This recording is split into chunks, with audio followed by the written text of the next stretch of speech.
बढ़े जाएं। जी हाँ, सिर्फ यही एक भारत सरकार के द्वारा अभी सेना में भर्ती होने के लिए एक जो अग्निपथ स्कीम लॉन्च की गई है, आज हम बात करने जा रहे हैं अग्निपथ स्कीम के विषय में। आप देख रहे हैं आरओएस न्यूज़, मैं खुशम हिना, और इस वक्त हम वाराणसी में मौजूद हैं। वाराणसी की जो विचार है, जो यहाँ के शिक्षक के विचार है, जो यहाँ के स्टूडेंट के विचार है, और अग्निपथ को लेकर वाराणसी की जनता या वाराणसी के छात्र क्या सोचते हैं, हम इसके विषय में बात करेंगे। जैसा कि आप जानते हैं कि 14 जून को ही रक्षा मंत्री राजनाथ सिंह के द्वारा एक अनाउंसमेंट की गई थी कि सेना में जो भर्ती है उसकी जो अवधि होगी वो 4 साल होगी। 4 साल के बाद जो छात्र हैं वो मुक्त हो जाएंगे, वो वापस से सिविलियन हो जाएंगे। इसी विषय पे क्या विचार है, सभी के अलग अलग विचार हैं, तो हम इस विषय में बात करना चाहेंगे वाराणसी के ही एक शिक्षक से, जो कि काफ़ी सालों से एक्सपीरियंस है, और वो क्या जानना चाहते हैं। और ये अग्निपथ स्कीम कुछ नया मोड़ ही ले रही है। इसमें देखने को मिल रहा है कि जगह जगह आगजनी हो रही है, जगह जगह आक्रोश हो रहे हैं, छात्र धरना प्रदर्शन कर रहे हैं, क्या कुछ है, आइए हम जानते हैं इसके विषय में। सर नमस्कार। जी, मैं पवन गुप्ता वाराणसी में मैथमेटिक्स का फैकल्टी हूँ, जिसमें जितने भी बच्चे ऑल वन डे एग्ज़ाम्स की प्रिपरेशन करते हैं उनको मैथमेटिक्स की क्लासेस हमारी खुद ली जाती है, और ऑल ओवर वाराणसी, मुगल सराय, नामनगर, हर जगह मेरी क्लासेस विषय में सर क्या कहना चाहेंगे? सबसे पहले हमें आप ये क्लियर करें कि अग्निपथ स्कीम है क्या? देखिए मैम, अग्निपथ स्कीम जो है गवर्नमेंट ने इसको लॉन्च किया है, तो ऑफकोर्स इसके पीछे गवर्नमेंट ने काफ़ी रिसर्च किया हो। ऐसा नहीं होता है कि कोई भी स्कीम सडन मार्केट में दे दिया जाए।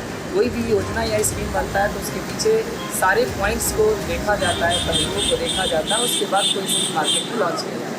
अब रही बात अग्निपथ योजना के बारे में, तो जहाँ तक मेरा मानना है कि योजना के बारे में सबको पता तो चल गया है। अब यहाँ पे पूरे कंट्री में, पूरे हर स्टेट में जो स्टूडेंट्स इस तरह से मतलब शांतिपूर्ण तरीके से ना करके बसों को फूटना, उपद्रव करना, ये सब जो कर रहे हैं, ये मेरा मानना है कि ठीक नहीं है।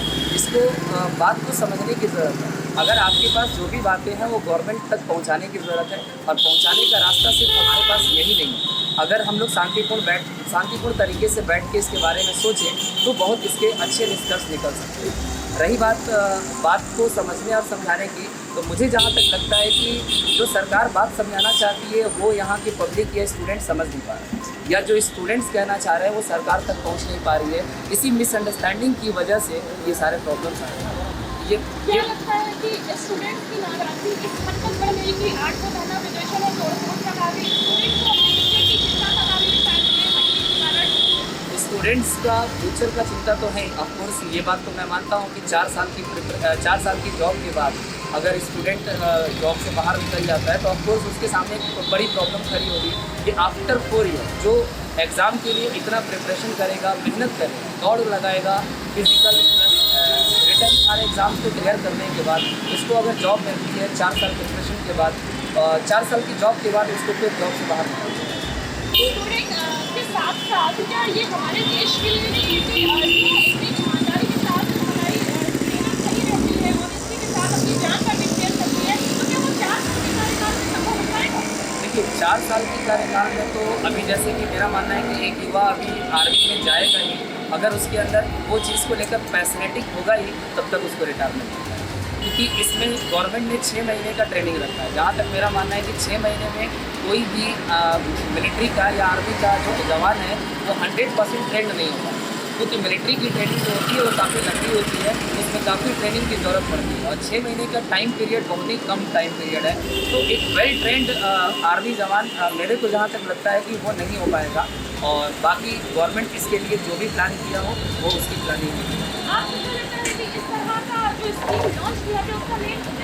देखिए मेन उद्देश्य तो गवर्नमेंट का साफ क्लियर है कि गवर्नमेंट चाहती है कि हमारा जो आर्मी का फोर्सेस हो, जवान है, वो हमेशा यंग रहे। जैसे कि आपने भी जाना है कि इसमें 17.5 साल से लेकर 21 साल तक की उम्र के लोगों को भर्ती किया जाता है।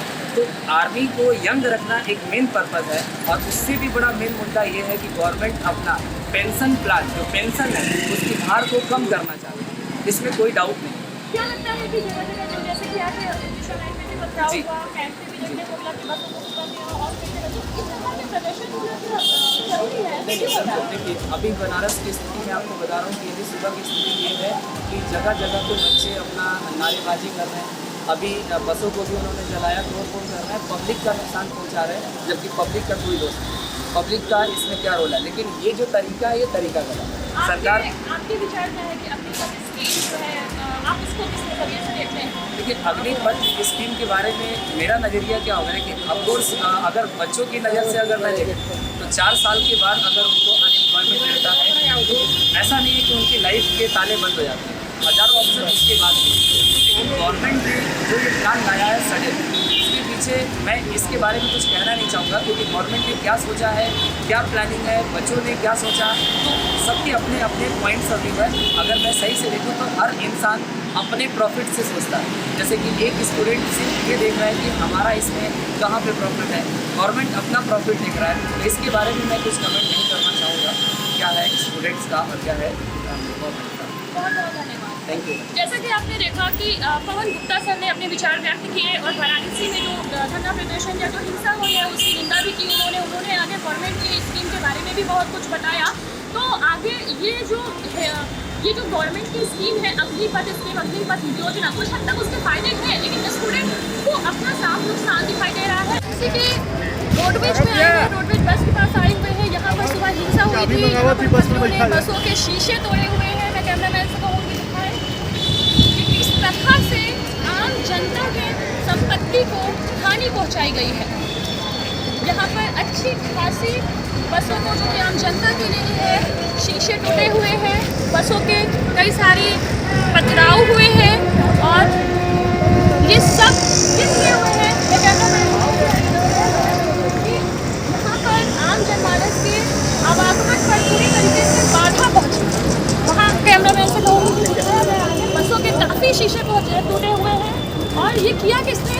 छात्र जो कि सरकार सैनिक में शामिल होने वाले हैं, जब उनका ये कहना है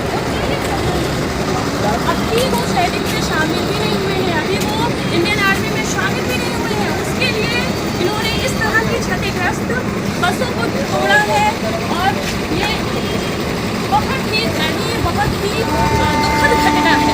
वाराणसी जैसे शहर अभी तक ये सुनने में आ रहा था कि बिहार, बेगूसराय और आज वाराणसी में ऐसी दुखद घटना सुबह से ही देखने को मिल रही है कि हम यहाँ पर देख सकते हैं कि बस स्टैंड के पास काफ़ी ज़्यादा तोड़-फोड़ हुआ है और बहुत ज़्यादा क्षतिग्रस्त पहुँचा है।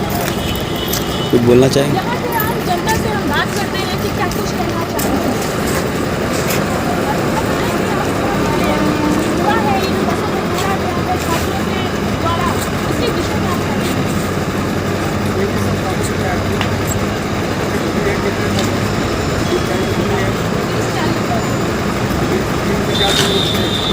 वो 300 से 400 लोग थे और 30-40 बसों को तोड़ा गया है। बताइए, बस के ड्राइवरों को मारा गया है, कैंटीन को लूटा गया है। बहुत सर अभी तो गाड़ी खड़ी है। आप में से कोई और कुछ कहना चाहेंगे सर? अभी तो यहाँ के माहौल को देखकर पता चल रहा है कि किस तरह से हानि पहुँची है।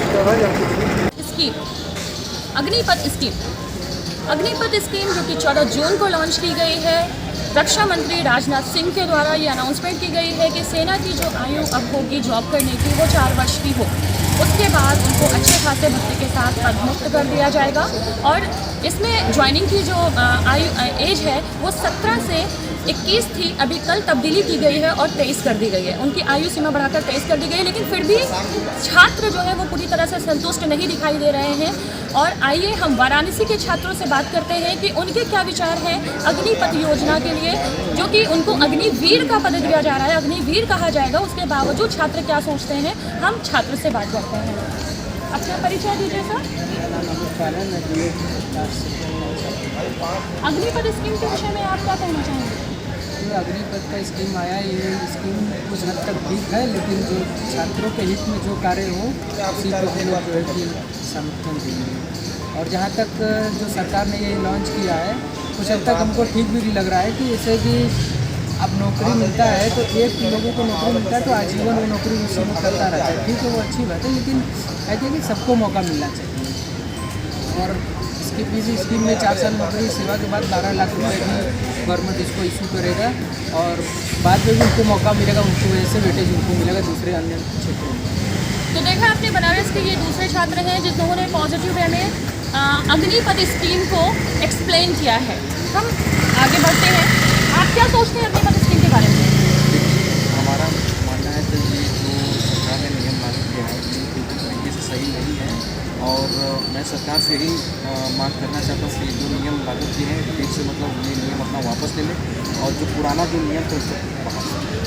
बहुत बहुत धन्यवाद। ऐसा है कि हमारे मंडल में जौनपुर, गाजीपुर, चंदौली तीनों जगह स्थिति समान है और इसका कारण ये है कि कल रात में जैसे ये इनपुट आया था उन्होंने रात में सभी जितने भी हमारे ऐसे विभाग है जिससे संबंधित थे सभी के साथ बैठक करके उनको सबको सचेत कर दिया गया था। जौनपुर हो, गाजीपुर हो, चंदौली हो, जहाँ पर लोगों के आने का प्रयास कर रहे थे वहाँ पर उनको हमारे मजिस्ट्रेट और पुलिस अफसर ने समझा बुझाकर उनको वापस भेज दिया है। एक केवल मैंने कहा कि बनारस में एक कोरियार से एक ट्रेन आई थी, इससे में कुछ बच्चे निकलकर इसको तोड़फोड़ को अंजाम दिए हैं और इस पर जो भी हम लोग को नियमानुसार कार्रवाई करना है वो करेंगे, लेकिन बाकी अन्य जनपदों में स्थिति हमारे मंडल में समान है और आगे भी समान है। सर, जौनपुर से भारी संख्या में युवक आए थे और क्या ये इंटेलिजेंस नहीं, जौनपुर से कोई नहीं आया था। जौनपुर में जो लोग आने का प्रयास कर रहे थे उनको वहाँ पर जौनपुर प्रशासन ने वहीं पर उनसे बातचीत करके उनको वहीं पर समझा बुझाकर अपने घरों को भेज दिया है और शांतिपूर्ण ढंग से ज्ञापन लेकर उनको डिस्पर्स कर दिया है। मैंने जैसे बताया कि बनारस में कुछ लोग एक ट्रेन से किसी कारणवश वहाँ पर पहुँच पाए और उस कारण उन्होंने कुछ तोड़फोड़ की जिसमें फुटेज उटेज उनका सबका मिल गया है। हम आप लोगों के माध्यम से सबसे अपील करते हैं कि कानून को अपने हाथ में ना लें और ये जो भी अपनी बात बनी है अपने शांतिपूर्ण ज्ञापन के माध्यम से लें और धैर्य बनाए रखें और प्रशासन का सहयोग करें। कोई तोड़फोड़ की घटना अब इतने कैमरे से लग गए हैं कि कोई भी ऐसा व्यक्ति नहीं होगा जो कुछ तोड़फोड़ करे और उसका चेहरा आप लोग कैप्चर नहीं कर सकें और बाद में फिर उनको दिक्कत आएगी। तो इसलिए मैं उनसे अपील करूंगा कि शांतिपूर्ण ढंग से अपनी बात आराम से ऊपर मत भाई अरे ऊपर मत चढ़ाइए ज्यादा। रोल है रोल जी डीएम साहब आज सुबह से ही काफी जगह देखने की और सूचनाएं आई उसके बाद ऊपर भाग किए गए। आपको मैं जानकारी देना चाहूँगा कि कल शाम को इनपुट आया था वाराणसी में कि आसपास के कुछ ज़िलों के लोग यहाँ पे आके और जो आर्मी की पॉलिसी आई है उसके प्रोटेस्ट में इकट्ठे हो सकते हैं और जैसा कि कल काफ़ी ज़िलों में और काफ़ी प्रदेशों में घटनाएं हुई उसको देखकर ये भी आशंका थी कि यहाँ पे काफ़ी बड़े पैमाने पर तोड़फोड़ की घटनाएं भी की जा सकती हैं। इस इनपुट के आधार पे कल लगभग 14-16 घंटे पहले ही सारी व्यवस्थाएं मुकम्मल करने के लिए सारे विभागों का कोऑर्डिनेशन किया गया। सारे विभागों के कोऑर्डिनेशन में जो ट्रांसपोर्टेशन है जिसमें रेलवे है, हमारा रोडवेज है, उनके अलावा RPF, GRP, cantt board, army के जो ऑफिस के लोग हैं उनके साथ साथ बाकी प्रशासकीय विभाग जिसमें प्रशासन पुलिस के अलावा नगर निगम और अन्य प्रकार के लोग भी रहते हैं, सारा समन्वय पूरी रात को किया गया। पूरे रात को समन्वय करने के उपरांत सारी ड्यूटी डिप्लॉयमेंट, बैरिकेडिंग की प्लेसिंग, इनपुट इकट्ठे करने की तैयारियां वो सारी की गई और सुबह सुबह अर्ली मॉर्निंग उनका डिप्लॉयमेंट भी किया गया। उसका नतीजा ये रहा कि बाकी ज़िलों के कोऑर्डिनेशन की वजह से, बाकी ज़िलों में भी लोगों को ना आने की वजह से, रोकने की वजह से और अन्य ज़िलों की हेल्प से भी यहाँ पे 400 से 500 लोग बाहर के आ पाए और वो अलग अलग जत्थे में आए और उनके अलग अलग जत्थों को अलग अलग जगह रोकने का जो प्रशासनिक और पुलिस का काम हो वो भी हुआ। इसमें मुख्य रूप से गाजीपुर रोड से संधा के आसपास कुछ 200 के आसपास लोगों ने एंट्री करने की कोशिश की गई थी, उनको समझाया गया। उसके बाद शहर में उसमें से 25 के 30 के लोग आसपास आ पाए। इसके अलावा कोई ओडिहार से ट्रेन आई, उसमें करीब 100-150 के आसपास लोग आए। इसके अलावा करीब 100-200 लोग लोकल थे, उनमें पहले कुछ कैंट रेलवे स्टेशन पे लोग आए थे सुबह सुबह, उनको समझाया गया। कुछ आर्मी के कैंट के अंदर ऑफिस में लोग आने की कोशिश कर रहे थे, उनको समझाया गया। इसके अलावा संधा पे जो लोग आए थे उनको समझाया गया। लेकिन जो ट्रेन से उतरे थे बाहरी ज़िलों के लोग वाराणसी सिटी स्टेशन पे, उनमें से 100-150 अनरूली एलिमेंट्स ने कुछ बसों में तोड़फोड़ की। जब वो वहाँ से शहर की तरफ बढ़ रहे थे तो कुछ रोडवेज बसेज है उनमें पहले उन्होंने शीशे तोड़े, फिर कैंट बस अड्डे में अंदर एंटर करके 8-10 बसों के शीशे तोड़े और उसके बाद थोड़ा और आगे बढ़ के एक टायर और ड्रम में रेलवे ट्रैक के पास आग भी लगाई। कुल मिला के केवल इतनी घटनाएं हुई हैं, करीब 10-12 बसेस के शीशों को और एक प्राइवेट कार के शीशों को क्षति पहुंची है। और इसके अलावा एक ड्रम और एक टायर जो उनको कुछ नहीं मिल पाया, तो वो रेलवे ट्रैक के पास आबादी से दूर एक जलाने की घटना हुई है। उसी में आशापुर के आसपास जब इनको रोकने की कोशिश की जा रही थी कि कुछ लोगों ने रेलवे ट्रैक पे चढ़ के 5-10 मिनट बाद पत्थरबाजी की, 5-10 मिनट तक। कुल ये घटनाएं हुई और पुलिस की तत्परता से, बाकी अधिकारियों की तत्परता से, और नमाज के लिए duty already sector zonal magistrate की सबकी अधिकारियों की पुलिस की लगी हुई है। उसके अलावा PSC-RF का डिप्लॉयमेंट है। सभी लोगों की तत्परता से काफ़ी बड़ी घटनाएं जो हो सकती थी उनको बचाया गया। काफ़ी लोग जो शहर में आ सकते थे उनकी संख्या को बहुत कम सीमित किया गया। जो लोग उपद्रवी थे उनमें स्टूडेंट्स के अलावा कुछ और भी लोग नज़र आ रहे हैं। वीडियोस कैप्चर किए गए हैं, रेलवे स्टेशन के वीडियो कैप्चर हुए हैं, बस अड्डे के वीडियो कैप्चर हुए हैं। उनकी पड़ताल करवाई गई है। उनमें स्टूडेंट्स जो तैयारी करते हैं, जो असली आर्मी के एस्पायरेंट्स हैं, उनके अलावा भी कुछ लोग भीड़ में शामिल पाए गए हैं। फुटेज से उनकी जानकारी जुटाई जा रही है। नमाज का जैसे ही समय समाप्त होगा और भी थोड़े लोग फ्री होंगे तो और भी इसकी तहकीकात की जाएगी। करीब 10-15 लोगों को, ऐसे लोग जो स्टूडेंट्स नहीं हैं, स्टूडेंट जैसे नहीं लगते, आर्मी की तैयारी जैसे नहीं लगते हैं, ऐसे कुछ 10-15 लोग हैं, उनको डिटेन भी किया गया है। उनसे पूछताछ करवाएंगे शाम को। कुल मिला के काफ़ी एक्टिवली और प्रोएक्टिवली काम होने की वजह से काफ़ी बड़ी घटनाओं को बचाया जा सका है। और प्रशासन, पुलिस सारे डिटरमिंड है कि भविष्य में भी ऐसी घटना ना हो। आज के कोऑर्डिनेशन में जहाँ जहाँ इशूज़ आए, रोडवेज़ के हों चाहे रेलवे की ट्रेन के टाइमिंग के हों, वो दोबारा से शाम को बैठ के अधिकारी चर्चा करेंगे। भविष्य में आने वाले एक हफ्ते तक ऐसे कई इनपुट कई शहरों के लिए जारी हुए हैं। वाराणसी में अभी कोई नहीं है, परंतु उसकी भी तैयारी की जाएगी। अब ये सारी घटनाएं जो 9 से लेकर 10:30 बजे के बीच में हुई, 10:30 पौने 11 बजे से पूरे हालत सामान्य है पूरे ज़िले के और पूरे शहर के। उसके बाद कहीं कोई घटना नहीं हुई है। ये 1-1.25 घंटे का जो स्पेल था, केवल उसमें ये चीज़ें हुई थी। अब सारी चीज़ें शांतिपूर्वक हैं। अब नमाज का भी समय हो गया है। अधिकतर लोग नमाज ड्यूटी में लगे हैं कि वो एक सेंसिटिविटी जो फ्राइडे की थी उसकी वजह से कोई घटना ना हो। कुल मिला के काफ़ी शांति बनाने के लिए सारे लोग मेहनत कर रहे हैं और मैं विश्वास दिलाना चाहूँगा कि आगे भी वाराणसी में शांति बनी रहेगी। सर, पत्थरबाजी की भी घटना हुई है, तो क्या इस तरह से उनके ऊपर किसी तरह की कोई कार्रवाई भी होगी? क्या उनके पोस्टर भी लगेंगे शहर में जिनको अरेस्टिंग किया जा रहा है? कुछ हो पाई है क्या सर? अभी मैं आपको बताऊं कि शहर की प्रायोरिटी सुबह का जो इशू था उसको टैकल करने की थी और अब दोपहर की फ्राइडे वाली जो सेंसिटिविटी है उसको टैकल करने की है। जब सारी चीज़ें समाप्त हो जाएंगी उसको बाद शाम को सारी चीज़ों पर निर्णय लिया जाएगा कि इसमें किस प्रकार से क्या क्या घटनाओं में क्या क्या कार्रवाई होनी है। जो डिटेन किए गए हैं उससे पूछताछ भी जारी है कि वो कोई इनपुट दे सकें और इसके अलावा कहाँ पे क्या केस दर्ज होना है और क्या कार्रवाइयाँ होनी हैं, वो सारी चीज़ें एक बार ये नमाज का सारा कार्य हो जाए उसके बाद ये क्लियर होंगी। जैसी भी चीज़ें होंगी प्रेस विज्ञप्ति के माध्यम से आपको जानकारी दे दी। कुछ संख्या है डिटेन लोगों की? 10 से 15 लोग हैं और पूछताछ सामान्य रूप से जारी है। ये वो लोग हैं जो आर्मी के एस्पायरेंट नहीं हैं, जो 21 से 24 के एज ग्रुप के नहीं हैं, उससे कहीं ज़्यादा बड़े हैं और ऐसे ही लोगों को संदिग्ध मानते हुए उनको डिटेन करके पूछताछ की जाए। ठीक है कमिश्नर भारत में इसलिए आ रहे हैं हमारी मांगे पूरी करें। किस चीज़ की मांग है आपसे? सेना भर्ती का जैसे पहले रूल था वैसे चाहिए हमको 15 साल का नौकरी। तो ये तो आराम से भी बैठक करके बातचीत हो सकती तो बैठक करके वही बैठके करके आए, हम सब आए तो फोन नहीं करने आए, हम सब आए अपने बिहारों में मांगे पूरी करने के लिए। पूरे शहर में जो है आप लोग दंगा फसाद नहीं ऐसा कोई बात नहीं है। हम सब ऐसा कोई परेशान नजर आ रही वो है। कुछ लोग देखिए दिमाग सबका एक तरह नहीं होता है, कुछ लोग समझदारी होते तोड़फोड़ नहीं करते। जैसे सर लोग बोले जाओ घर तो हम सब जा रहे हैं घर। आइडिया सबका मत हटिए महाराज, आइडिया मत हटिए आराम से।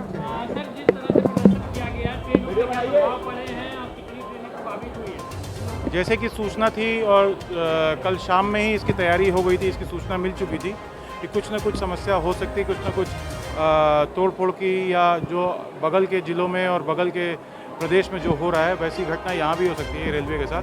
तो इससे पूरा रेलवे महकमा और जो स्टेट एडमिनिस्ट्रेशन उन लोगों ने कोऑर्डिनेशन के साथ एक प्लान बनाया जिसके चलते जो ट्रेन्स हैं, कुछ पैसेंजर ट्रेन्स हैं उनको कैंसिल की गई है और कुछ एक ट्रेन्स जो रेगुलेट करनी पड़ी हैं, जो बिहार जाने वाली थी, उसको ट्रेन को यहाँ रोका गया है। वहाँ पानी और खाने की व्यवस्था की गई ट्रेन्स में और रेगुलेट करके ले जाई जा रही है और कोशिश ये की जा रही है कि जितने भी ट्रेन्स यहाँ से जाएं वो सुरक्षित जाएं और लोगों को कोई समस्या ना हो। सर, रेलवे आ जा रहा है कि मरुधर एक्सप्रेस में कुछ रोकने की कोशिश की गई है, तोड़फोड़ करने की कोशिश? नहीं, मरुधर एक्सप्रेस हमारे स्टेशन पे आ चुकी थी, वो यार्ड में जा रही थी। तो सुबह से यहाँ कुछ हर एक गेट पे हमारे पास कुछ ना कुछ लड़के आ गए थे जो अभ्यर्थी थे, और वो भीड़ को जब हटाया जा रहा था तो यार्ड में घुस गए थे, और यार्ड में घुस गए तो उसके बाद कुछ लड़के यार्ड की तरफ से मरुधर के सामने आ गए थे, जिनको समझा बुझा के हटा दिया गया। बनारस आने वाले कितने ट्रेनों में पत्थरबाजी वगैरह की घटना सामने आई? एक एक करके वाराणसी आने वाले कितने ट्रेनों में पत्थरबाजी वगैरह की घटना सामने आई है? पत्थरबाजी की कोई घटना नहीं है। ट्रेन के सामने कुछ लोग आ गए थे, कुछ लड़के आ गए थे, और पत्थरबाजी, कोई जान माल का नुकसान ऐसा कुछ नहीं है। पैसेंजर ट्रेन्स रद्द की गई हैं, जो अगल बगल की ट्रेन्स हैं, जो इस पूर्व सूचना के अनुसार उसको मंडल कार्यालय के द्वारा रद्द की गई। स्थिति कब तक बहाल हो पाएगी? नहीं, स्थिति तो अब लगभग सामान्य है। जो ट्रेन बिहार जाने वाली है वो बस दिक्कत है उसमें, जो गया की तरफ और पटना की तरफ जाने वाली है, बाकी हमारे यहाँ स्थिति सामान्य हो सकती है। सर रेलवे स्थिति जैसे कि सारे राज्य पुलिस, राज्य एडमिनिस्ट्रेशन, रेलवे और जो इंटेलिजेंस की विंग है, उन लोगों ने इकट्ठे होकर कार्य किया है, और उसमें लगातार सुबह से 6 बजे से लोग लगे हुए थे ताकि भीड़ को, जितनी भी भीड़ आ रही थी उसको मोबिलाइज कर सकें। एक भीड़, जैसे कहीं भीड़ आ रही है तो उसको भीड़ को समझा बुझा के दूसरी जगह भेजा जा सके। बल का प्रयोग कम से कम किया गया है, कोई बल का प्रयोग नहीं किया गया है। लोगों को, बच्चों को समझाया गया और वो अपनी अपनी जगह पे चले गए। सर रेलवे कॉलोनी में भी कुछ छात्र घुसे हुए थे, क्या कुछ अंदर भी कुछ नहीं, ऐसा कुछ नहीं है। रेलवे कॉलोनी में ऐसी जो छात्र घुसे थे वो दूसरी जगह से भगाए गए थे, दूसरी जगह से समझा के भगाया जा रहा था, तो वो रेलवे आगे बने रहिए आप, और इसके साथ मैं पूछना नहीं, धन्यवाद।